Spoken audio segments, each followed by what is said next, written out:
you can't just outright resell the cable because there's regulations that forbid you from reselling cable. But what you can do is you can charge an amenity fee, a technology fee. You can add it in the rent. You can recoup that cost back in a lot of different ways that are perfectly legal and acceptable.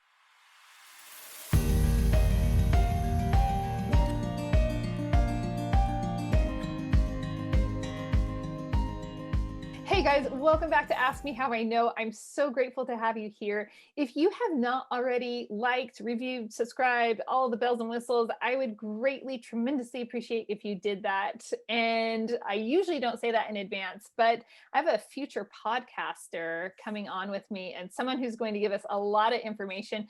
So I'm trying to set a good example, you know. I don't know. Todd, thank you so much for joining us on Ask Me How I Know. Thank you, Julie, very much. I'm really happy to be here.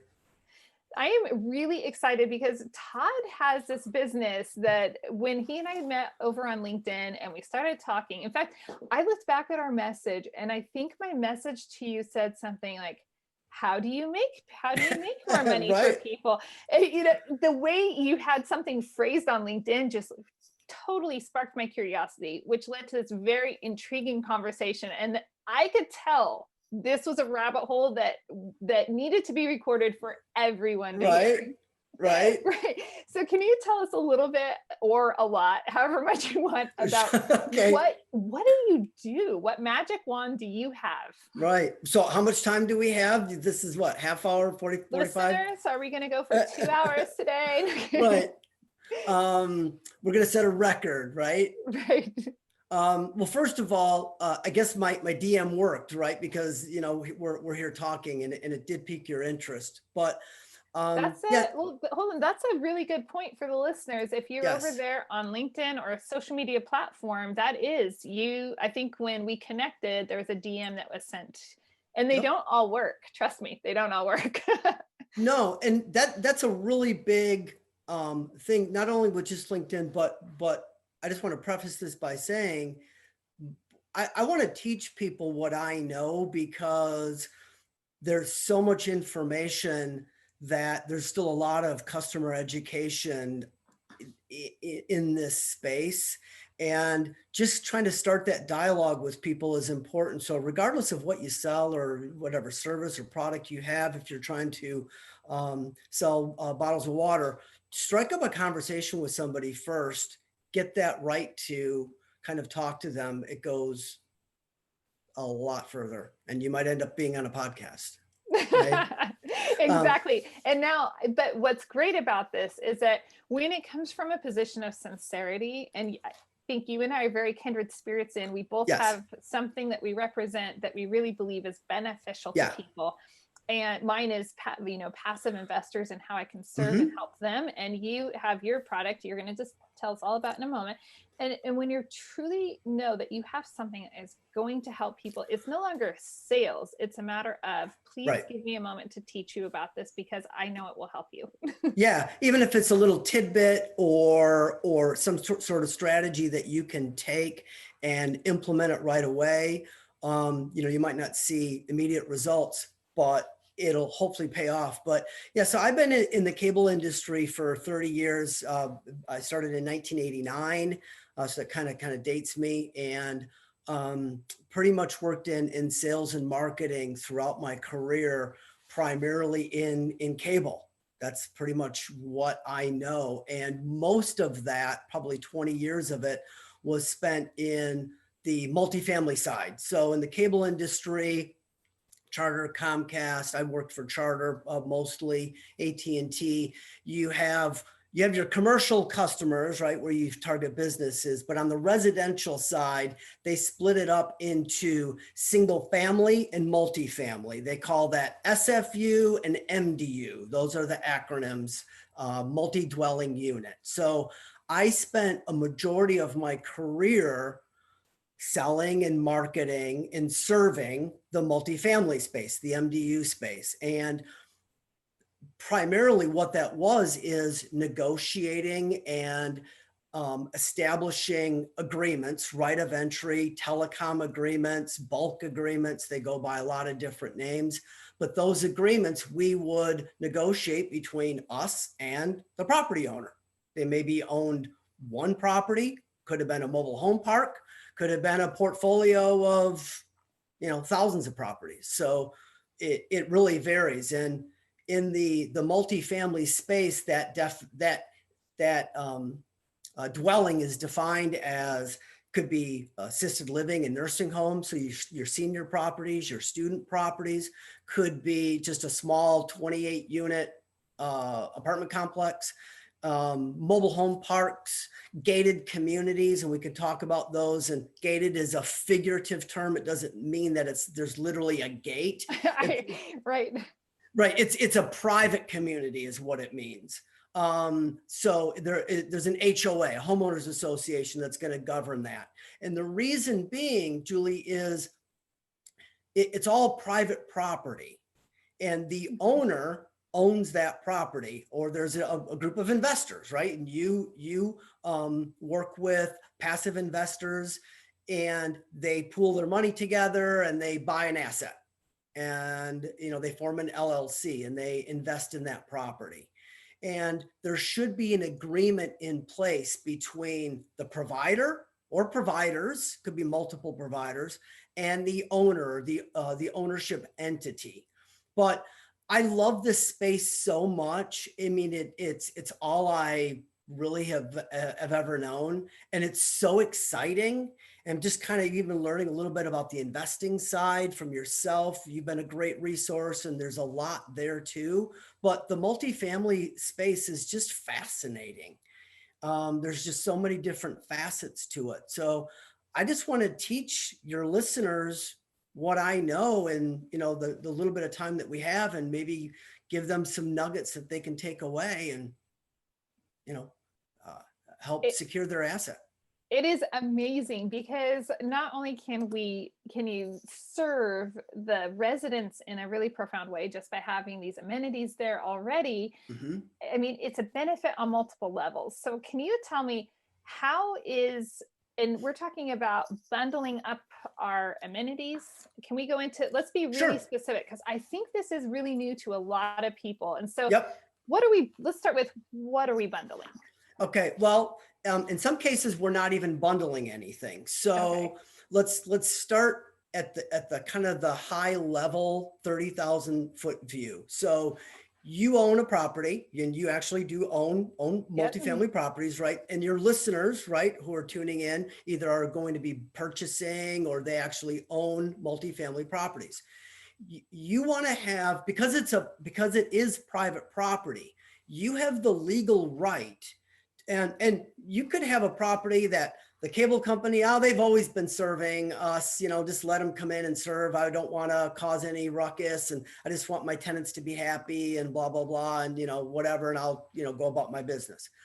And that's okay. But you as the owner have the legal right to tell any provider, dish, cable, satellite, internet, phone company, you have the legal right to say, look, you know what, if you want to continue to serve my property, or maybe you're building a new MDU, a greenfield, new construction property, that's a whole nother can of worms, but you're going to be COing those, and, you're going to have your first COs, your certificate of occupancy, say in, 18 months, you're going to break ground. You have the legal right to tell the cable company that either we have an agreement, or you can't be here to serve my customers. And a lot of owners don't realize that. Yeah. Okay. So that's crazy. So it's like, I think about when I was a resident, and I had my little apartment and everything, my studio.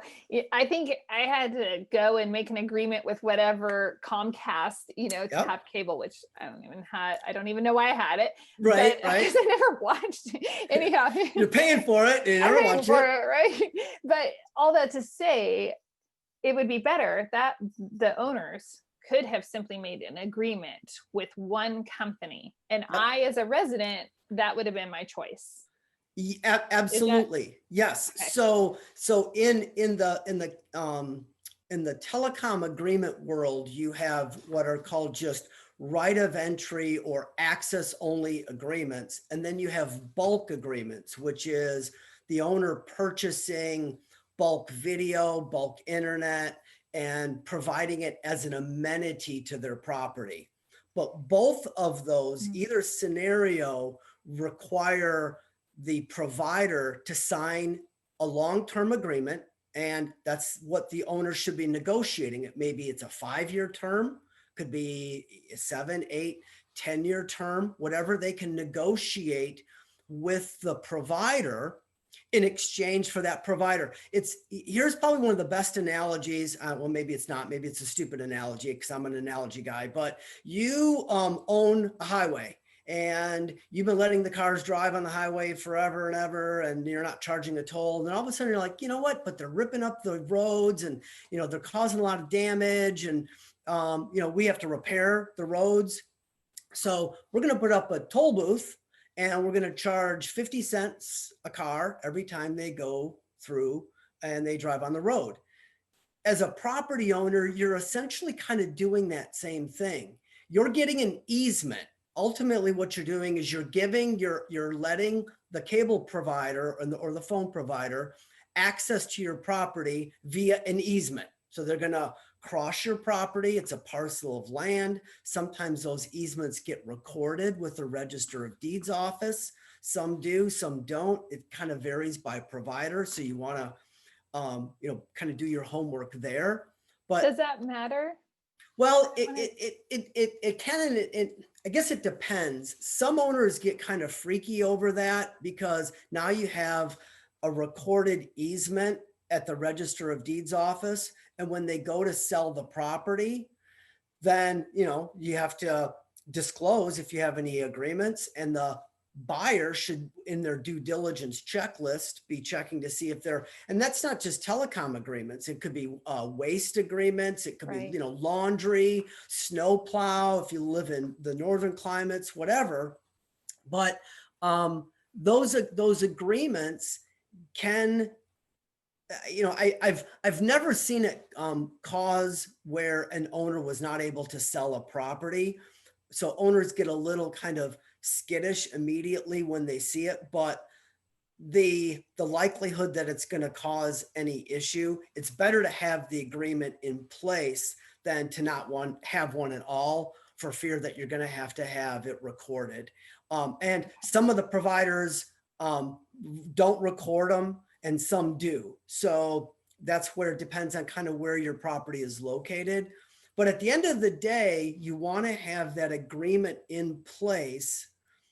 So now you have a signed contract, and essentially it's literally giving the provider the legal right, and you're granting them access to the property to serve your residents, right? In exchange for that, you may grant the provider exclusive use of the internal coax wiring or the phone wiring. You may grant them exclusive marketing privileges. So in your lease, your move-in packet, or if you have a leasing office, if you have a lobby, you might put up a sign, cable provided by Charter or Comcast, that kind of thing. In exchange for the provider, then this is where the money comes in, right? So not only everybody just peeked up, they're like, right. Wait, this money, is the money comes in? Right. Dollar sign. I was tracking with you, but now what? So this is how they can actually generate ancillary revenue for their property. So don't just sign an agreement and say, okay, yep, so we'll make it official. So instead of a handshake deal, Julie, you let me be there, great. We make it official with a contract, thanks, walk away. You can collect a toll using that analogy. The owner can collect a toll from the cable provider or the phone provider or the dish provider. And that fee is in the form of 3 things. There are upfront payments, or what they're called door fees. And that's because it's a dollar amount per door. And those range from, could be $50 a door, and we've negotiated them as high as $400 a door. So do the math, right? You can make tens of thousands, hundreds of thousands of dollars just in door fees alone, depending on how many properties you have, how many units you have, right? So, and those are one time paid up front, and that's it. Get a check, you're done. So 100 property, $100 a door. There you go. I'm sorry. That's okay. Well, I'm like, I don't want to lose your traction, but I'm like, I have to ask. I'm going to ask along the way, like Yeah. a normal conversation. Right. So when we're looking at $50 a unit versus $400 a unit, like within that range, are we talking the spectrum of, okay, I am $400 a large medical office building, something like that, versus, a studio apartment? Like, can we put a context for what would be on the lower end and why, and what would be on the upper end? So it varies by provider. Some of the providers are not afraid to get out the checkbook to pay. If there's a bidding war going on, where you have multiple providers, because now you can put things out for bid, and we did that with a homeowners association in Florida, and we put it out for bid, and that drove the price up, things like that. If you have several properties, or if you're getting ready to build a property, all of those can have an impact on the size of the door fee. But also, at the end of the day, the $50 door fees are usually because an owner didn't ask, or the cable company said, I'll give you $50 a door. Okay. Oh, wow, that sounds great. Yeah, right. It's like anything. When you negotiate, negotiate, right? Right. You might not get it, but you can always, try to find a middle ground. And a lot of times what we see are legacy contracts that were done years ago, 5-10 years ago, that just kind of automatically renewed. The compensation was really, really low. And now property owners are demanding higher compensation, right? Because we go to these trade shows and these summits, and they're the multifamily summits and the broadband summit, and they're all talking about this stuff now. Kind of the cat's out of the bag. There's still a lot of customer education, owner education that needs to happen, but a lot of them are pretty savvy now. That makes a lot of sense. Well, you're talking about a few different ways to generate some ancillary income, and upfront payments were one of them. Yep. So upfront door fees would be one way to generate it. The second way would be, well, actually there's four, sorry. Okay. So, hey, no, that's just a bonus. Right. Exactly. Just sneak that one in for everybody, right? The second one would be revenue share. So, and those are quarterly payments, and gets a little confusing, but it's based on the percentage of customers at the property. So if let's just use 100 unit property, and if they have, let's say it's, full occupancy, they're rented, and let's say the provider has 50 video customers, and they have 70 internet customers, and they have 20 phone customers. The provider then will calculate the percentage, and then they'll pay them, okay, we have 50 video customers, I'm going to pay you 3% of the monthly recurring revenue for those. I'm going to pay you 4% for the internet, and I'm going to pay you 2% for the phone. So the providers have varying formulas on how they calculate that, but that would be written into your contract, just like the door fee. And then the revenue share payments are generally made quarterly, and that would be for the term of the contract too. So if you have a 10-year agreement, you'll get a quarterly revenue share check for a full 10 years. So you can generate money that way. The third way would be on, and this is a little bit more indirect. It's not like a cash payment or a check, but it's courtesy services. So, and this is Interesting. pretty advantageous if you have um, a leasing manager or a maintenance person that lives on site. Courtesy services are residential services. You can't use them for business grade if you have a leasing office or something like that. But that would essentially be free cable and internet and phone service for your employee who lives on site, or in a common room. Maybe you have a clubhouse, maybe you have a pool, maybe you have a laundry room. It varies.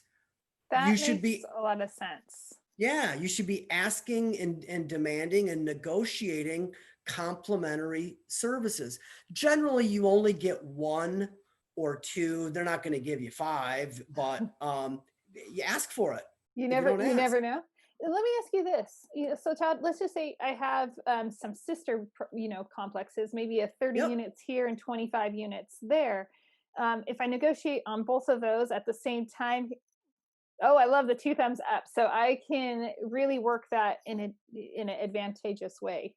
Economies of scale. Yeah. Yep. And that actually just happened to me today. I have a client who has a 48 unit property in North Carolina, and we're going to look at doing a bulk contract there, and, and a bulk video and internet. And the provider came back with a not a very favorable proposal. So I said we got to sharpen our pencil, and the provider said, "Well, does the owner have any more properties in their portfolio that we can bring into this?" And ironically, they do, but they just want to really kind of focus on one right now, but they have a few others. So, yeah, if you have more, bring it to the table, and that's another way to negotiate better terms. Excellent. Yep. Okay, that was three ways, and we have a bonus. There's the bonus round. So that would be on bulk services. So Okay. you're still going to, as an owner, you're still going to give the provider an easement, that right of entry to access and provide service at your property. But this is where the owner kind of acts as the cable company in a way. I mean, I don't like to say it that, but you're going to buy video cable, TV, and or internet. They don't bulk phone anymore. They used to, but because of the laws and the regulations around phone service and it needing 911, they don't bulk that out anymore. So most providers have done away with that. But you can bulk out video and internet. And how that works is you're simply buying the product from the provider wholesale in bulk. It's like going to Okay. Costco and buying a bunch of toilet paper, and you just buy it all up, but you're going to get it at a cheap rate. So there's the economies of scale again. And what you're going to see is a bulk rate that can be 50, 75% less than the retail rate. Now, here's the Wow. rub though. You as the provider, or I'm sorry, you as the owner have to buy the service for all of your units. So, if you have a 50 unit property and the cable company is going to charge you, $30 a unit, you have to write a check for $1,500 a month to the cable company. But what you can do, and here's the way to make a little money, you can't just outright resell the cable because there's regulations that forbid you from reselling cable. But what you can do is you can charge an amenity fee, a technology fee. You can add it in the rent. You can recoup that cost back in a lot of different ways that are perfectly legal and acceptable. You're not breaking any law, and you can get that money back. So you might be able to, yeah, you're not going to want to charge your resident the full retail rate that they could get from the cable provider. But if you add, say, $20 a unit onto it, you're still below what the resident would pay.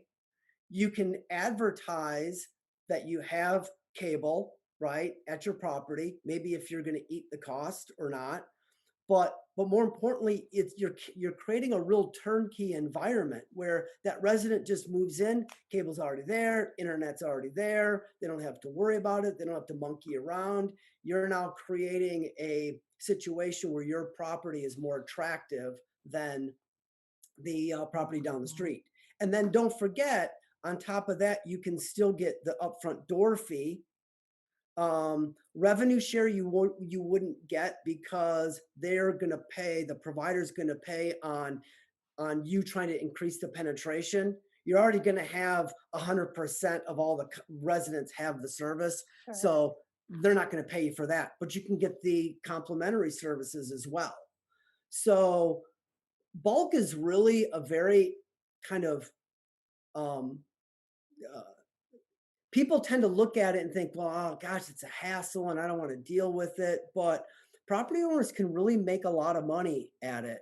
If you have student properties, even if they're not real big, and you have properties in student, uh, in, Yeah, um, college university, towns, college towns, thank you. yeah, yeah, College towns, even if they're small, 20, 30 units, the cable companies, the providers, almost they will do a bulk deal like that. They won't hesitate, and they'll generally pay you more money for that because it's guaranteed revenue for them. See, that's what they want. They want that guarantee because you're paying the cable bill. yeah, and they're making their money no matter what. Well, Yep. the advantage also I see here on, the owner's side is I don't have some cable company going in and Mickey Mousing around in my That too. units and tracking Hmm. in who knows what on their shoes and drilling who knows what where and putting whatever thing on my roof and not doing it correctly and not Yep. like it just seems like it's an opportunity to alleviate a lot of problems as well or prevent. Absolutely. You're cutting down in truck rolls. They call that. I got to roll a truck out. And there's a cost for that, and yeah, you're not having your residents inconvenienced. Typically, Yeah. waiting for the cable company to come out and install their service. So there's a lot of advantage to it. I guess the bottom line, Julie, is at the end of the day, if owners don't know, they don't know what they don't know. They don't know what they should be asking for or demanding or looking for. It can put them in a much better position. Well, let's look at this from a dollars and cents position because I Okay. know I love to see like, okay, how does this actually lay out? So if you don't mind, can we walk through, let's just say we have 100 units because let's just work with easy numbers, right? You're right, right. I like to keep things all nice and simple in life. So we Yep. have a 100 unit, asset that we're working with, and we decide to go with the bulk services. We have the upfront fees that we've negotiated. We've got our courtesy services that we've negotiated in there. Yep. And now we're buying wholesale, paying per door. What does that look like revenue wise? Let's just say Hmm. 75% ish of my people, or we can go 100% just to keep it super easy. Well, so if you're talking bulk, that would be 100%, right? So the cable company is going to Oh, charge that's true. you, they're going to charge you for, if you have 100 units, they're going to charge you $30 a unit for Heard. 100 units, whether you're occupied or not. So there's some risk there. Um, but it's, with everything, there's going to be risk. You invest in real estate, there is some risk, but the return on a real estate investment can be very, very significant, right? So with everything, there's going to be a little bit of risk, but the gain and the return on your investment can be sizable. So if you take a 100-unit property, if we just keep using that, and let's Sure. say you get 200 a door, that's $20,000 in upfront door fee just for that alone. 20 grand that you're going to get, right? And then on the bulk, let's say let's say you can get a $30, you can get a $40 rate, and then you can turn around and mark that up 10 bucks, or 20 bucks. So now you add that to your cost as well. So, and let's say you're paying for cable for your maintenance person, or they're paying for it, or you're paying for it in your clubhouse or whatever. Um, Save that cable bill. that's $100 a month right there or more. So the costs start to add up pretty quick. Um, Even if it's a small property, even if it's 20 units, don't I don't want owners to think, well, it's probably not going to work because I have a real small property. You don't know. Right. You don't know until you ask, right? Don't Right. just assume. It's almost like, it doesn't make sense to have on-site property management if, Right. I have, a 30-unit place, but it's Exactly. a similar concept of, in this case, this could make a big difference. It could still be a nice side income coming in. And I think one thing too is, while it might not be a direct, um, where you can actually see a direct return, but in the long run, you're going to have happier residents that are probably going to stick around and they're going to renew their lease, and that saves you money because you don't have to turn that apartment, go in and repaint it and everything else because you have that tenant, you have that continued occupancy. So there is some kind of throw off there that you might not really see right away, but in the end, it's going to help your bottom line, right? Absolutely. This sounds so amazing. Okay, let's talk about a couple underbelly here questions that I have. Uh-oh, So, underbellies. the little ones. So let's just say that, first of all, is there any part of this that can be counted as a loss? Is there a paper loss at all that we could take on any of this? You know what? I'm trying to think. I And I don't. know that neither of us are CPAs or anything Right, like right, right, that. right. No, but I play one on TV. So, but I don't think so. But you I might always want to figure ask. ask. Like Yeah, I'm exactly. not sure if there's, because this is, really talking the nitty gritty. I haven't really delved into this before. Okay. Well, if you're buying the bulk cable, you might be able to count that as an expense, Sure. right? Because Right. you're paying the cable company that, and then that would go against your expense line, and then you could measure that against what your P&L statement. So that would probably be something you would definitely want to look at. But just the straight door fee revenue share, no, there's not. Yeah. Okay. Now, let's say I am buying a property Yep. and I'm so excited. I'm doing my due diligence and I come across this agreement that Agreement, they yeah. have, this The gnarly one. owner had, yeah. Yeah, that owner. And so is that agreement set in stone? I know Yes. sometimes, am I going to have to assume that agreement? I've heard this happening to other friends of mine. So walk us Yes. through what this looks like. Yep, absolutely. Good, very good question. And is that So, going to hurt? I'm going to put another question in there also. mhm, okay, How's that going to affect me at sale? Is it going to hurt, hinder? right. So, to answer the first question, generally, yes, that agreement is most likely assumable, and there is assignment language in that contract that dictates that, and that assignment is mutual. So, if you sell it and there's a buyer, they can assign it to whoever they want. The cable company or the phone company can assign it because Charter bought Time Warner, and they're always the cable companies are changing hands They're always like eating each other up and and exactly. having babies afterward. I don't know what the deal is. There's always something going on. There's going to be That's why I got out of the cable business, right? I left it because it's crazy. But yeah, so chances are it is. And I would look at your own an owner, a listener who's on this call. They want to send me a contract. I won't charge you anything. I'm not like an attorney where I'm going to charge you $400, an hour to look at a contract. I literally would do that for free just to give you some advice. But yes, they can find that there's assignment language in there. But here's the deal too: is most of the assignment language is that the buyer has to assume the agreement in writing. Now, again, I'm not an attorney, but unless you literally in writing agree to that agreement in writing, you're not bound by it. You have to legally accept it, and that has to be in writing. But generally, there's not really any way out of it. You'll have to assume it. But here's the more important thing. It's not so much that you just assumed a contract, because think about it. You're going to put a contract in place and you're going to hold that property for 5 years or 7 years or 10 years, and you're going to turn around and resell it someday too. So kind of goes the other way. What's important is not so much that there's a current agreement in place, is get on that right away and assume the contract, but figure out if you have any way to get out of it. Maybe you can convert it from a like this 48 unit, this client of mine right now, they bought the property and there is, I think, 4 years left on it. It's not a bulk contract, it's just an easement.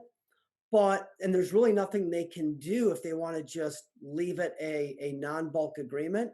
But because they're going to possibly add bulk service, now they can get a door fee out of it. See? Oh, So, interesting. yep, yep. So if you just leave it the way it is, you're not going to get anything. But if you convert it to bulk, now you just might get a check in your hands, right? So again, it's if you don't know to ask, if you don't know these things and you weren't aware of it, you weren't aware of it and you just lost out.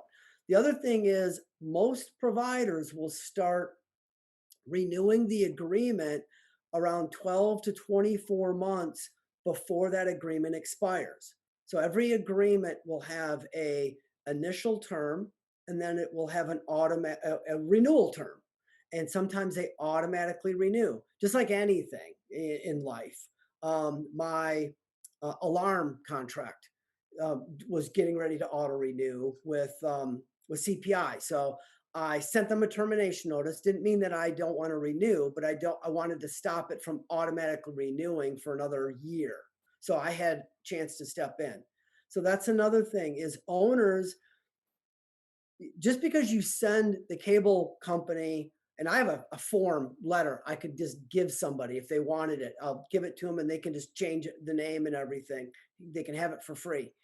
Um, they should send a letter to the provider, and it's, hi, to whom may concern, I'm just, per the agreement between XYZ company and us, I'm that's dated blank.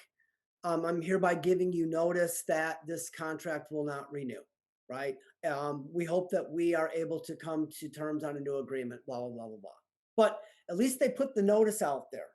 Now that contract cannot just automatically renew, and they're stuck like Groundhog Day in a bad contract that just keeps renewing and renewing and renewing. So those are things that you want to jump on right away. The best thing you can do, even if you don't have a lot of properties, is just get an Excel spreadsheet. Doesn't have to be a fancy contract management system, and just list your property name, address, where it's at, how many units, and then the contract disposition. Do you have one? Not have one? When does it expire? Is it bulk? Is it not bulk? And just keep track of them. And then when you buy a property, add it to the list. When you sell a property, take it off. Keeping track of your contracts are very, very important. And I'm sure a lot of your listeners are doing that. I don't want to imply that they're not. And a lot of them have staff to do that. But if they're not, and they're listening to this, start doing that. I would venture to say that the world is not a perfect place, and there are, the going in multifamily has been very sweet for many years now. Right, It's been right. a really good run.